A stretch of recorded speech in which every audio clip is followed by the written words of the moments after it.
여러분들도 모르게 집의 벽 안에서 곰팡이가 스멀스멀 피어오르고 나중에는 여기서 결로가 생겨서 물이 흐른다거나 그 안에서 생겨나는 곰팡이 때문에 쿰쿰한 냄새가 계속해서 올라오는 이러한 상황까지도 직면할 수 있습니다. 체크해야 될 변수 사항들이 너무 많아요. 천장이 지나치게 노후화돼서 도배지를 철거하다가 천장이 같이 무너지는 경우도 있다고 들었고요.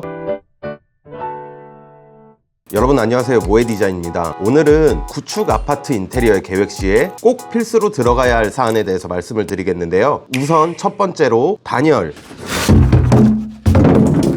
여러분들, 제가 단열은 특히나 여러 번 강조했죠. 구축 아파트 인테리어 시에 특히나 외벽부에 있어서는 요즘에 쓰여지는 단열재 두께부터의 차이가 많이 납니다. 지금 인테리어 업체들이 사용하는 단열재의 두께와 옛날 시공사들이 사용했던 단열재의 두께 자체가 차이가 많이 나는데요. 구축에 시공된 단열재 같은 경우에는 단열재의 두께도 얇고 시공도 듬성듬성 되어 있어서 단열재와 단열재 사이에 틈새가 아주 많습니다. 제가 일전에 여러분들한테 단열 얘기할 때 뭐라고 했죠? 단열은 기밀성. 단열은 무조건 기밀성을 확보해야 됩니다. 단열의 특성상 조금의 틈도 인정할 수 없어요. 개인적으로 저는 구축 아파트 인테리어 공사를 들어갈 때 외벽부에 있는 기존의 단열재가 보인다? 저는 일단 무조건 다 뜯어버립니다. 그럼 실장님, 지금 뒤에 보이는 단열재는 두께가 어느 정도 되는 거예요? 뒤에 보이는 단열재는 지금 50T를 기준으로 하고요. 요즘에 들어가는 단열재는 거의 다 5cm를 쓰는 거예요. 5cm거나 5cm 이상을 쓰는 거를 권장드리고 있습니다. 지금 뒤에 보이는 건 아이소핑크라는 단열재 종류 중 하나인데, 구축 아파트들을 뜯어보면 그냥 일반 스티로폼으로 단열을 한 경우도 많아요. 그럼 실장님, 스티로폼도 단열하는데 효과적으로 알고 있는데 아닌가요? 스티로폼도 단열의 성능은 가지고 있지만 아이소핑크가 열 관리율에 있어서 단열의 성능이 더 우수하고요. 저희가 벽체를 뜯어보고 기존의 단열재를 시공해 놓은 상태를 보고 이거 좀 괜찮은가? 좀 잘한 것 같기도 하고 이런 거 없습니다. 일단은 무조건 다 뜯고 시작을 해야 합니다.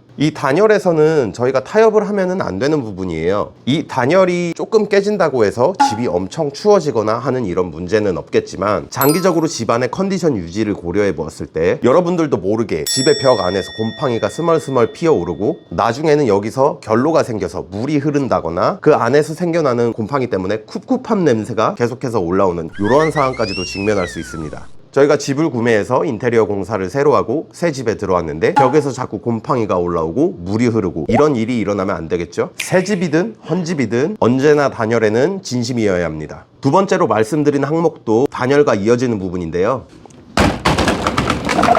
자, 두 번째로 샤시 현장에서 뜯어왔습니다. 일단 첫 번째로 말씀드리고 싶은 것이 알루미늄 샤시. 여러분, 구축 아파트에 보시면 알루미늄 샤시로 되어 있는 집이 굉장히 많은데요. 이 알루미늄 샤시는 단열의 기능을 거의 하지 못한다고 보시면 됩니다. 알루미늄 자체의 열 전도율이 너무 높아서 여름엔 덥고 겨울엔 또 춥고 이런 상태가 유지되게 됩니다. 따라서 알루미늄 샤시면 일단 교체하는 것으로 생각을 하시면 됩니다. 그렇다고 알루미늄 샤시가 아니면 되냐? 보통 하이 샤시라고 불리는 PVC 샤시 소재가 있는데, 저는 이런 PVC 샤시가 시공되어 있더라도 샤시를 교체한 적이 없는 세대거나 샤시를 설치한 지 10년 이상의 기간이 지났으면 교체하는 것을 권장드리고 있습니다. 이 샤시를 만들 때 단열의 기능을 확보하기 위해서 페어 유리라고 하는 복층 유리가 들어가게 되는데, 단열의 기능을 제대로 하기 위해서는 이 유리와 유리 사이에 진공 상태가 유지되어야 됩니다. 근데 샤시의 수명 기간을 생각해 보았을 때 10년에서 15년 이상이 지난 샤시 같은 경우에 이 유리 사이의 진공층이 깨지게 되어서 단열의 기능이 현저히 떨어진 그런 샤시의 상태라고 보시면 되겠습니다. 그리고 가끔 소비자분들 중에 덧창을 말씀하시는 분들이 계시는데요. 이 덧창 또한 제가 단열을 얘기할 때 누누이 강조했던 부분이 어떤 부분이죠? 기밀성. 이중으로 된 프레임이 하나의 객체로 있는 것이 아니라 창호 프레임 앞에 또 다른 창호 프레임이 이렇게 붙어져서 시공을 하게 되면 기밀성 확보에 불리하게 됩니다. 단열이 깨진다는 얘기죠. 이제는 여러분들이 이해를 하셔야 됩니다. 또한 덧창의 문제점 중 하나가 알루미늄 샤시 앞에 덧창을 시공했다. 그런데 나중에 추후에 밖에 있는 알루미늄 샤시를 교체하고 싶다 라고 했을 때 창호를 전체 다 철거부터 다시 하셔야 됩니다. 외부 샤시만 교체할 수 없는 상황이 돼요. 그리고 추후에 공사가 다 끝난 이후에 샤시를 교체하시려고 하면 몰딩이나 도배지 같은 마감재에 손상을 입을 수밖에 없어서 들어가는 수장 공사에 따라 추가적인 비용이 한 번 더 발생하게 됩니다.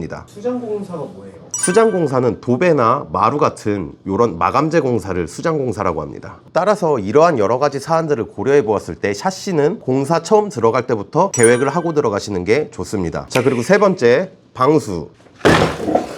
여러분, 건물이 완공되고 나서 가만히 있지 않습니다. 이 건물은 움직이게 되어 있는데요. 하울의 움직이는 성처럼 뭐 건물이 걸어 다닌다는 말은 아니고요. 시간이 지남에 따라서 건물의 뒤틀림이 발생해서 건물 내부 구조에 크랙이 발생할 수 있습니다. 오래된 건물일수록 이 크랙은 점점 더 심하게 생길 수 있고요. 따라서 화장실의 방수층은 화장실 타일 안에서 보호받고 있다고 생각하실 수 있는데, 그 안에서 건물 자체 몸체에 크랙이 생길 수 있기 때문에 온전한 방수층을 그대로 유지한다기보다 균열을 따라서 방수층 역시 파괴되기 마련입니다. 그래서 구축 아파트 같은 오래된 건물의 경우 처음에는 누수가 발생하지 않다가도 시간이 지남에 따라 방수층이 파괴되어 누수가 발생하는 그런 현상이 일어날 수 있습니다. 따라서 구축 아파트의 인테리어 공사를 하실 때 화장실은 웬만하면 타일 전체 철거를 한 뒤에 방수 공사부터 다시 꼼꼼하게 시공을 하시는 것을 권장드립니다. 구축 아파트를 시공하면서 필수적인 요소를 제가 몇 가지만 말씀을 드렸는데, 사실 이 구축 같은 경우에는 체크해야 될 변수 사항들이 너무 많아요. 천장이 지나치게 노후화돼서 도배지를 철거하다가 천장이 같이 무너지는 경우도 있다고 들었고요. 뭐 이런 수백 가지의 이슈들을 오늘 다 말씀드리기에는 시간이 너무 많이 지체될 것 같아서 앞으로 구축 아파트 인테리어 시에 유의할 점에 대해서도 여러 가지 좋은 정보들을 더 알려드릴 계획이니, 더 많은 정보를 원하시면 여러분들 모해 디자인 구독, 좋아요 부탁드리겠습니다. 감사합니다.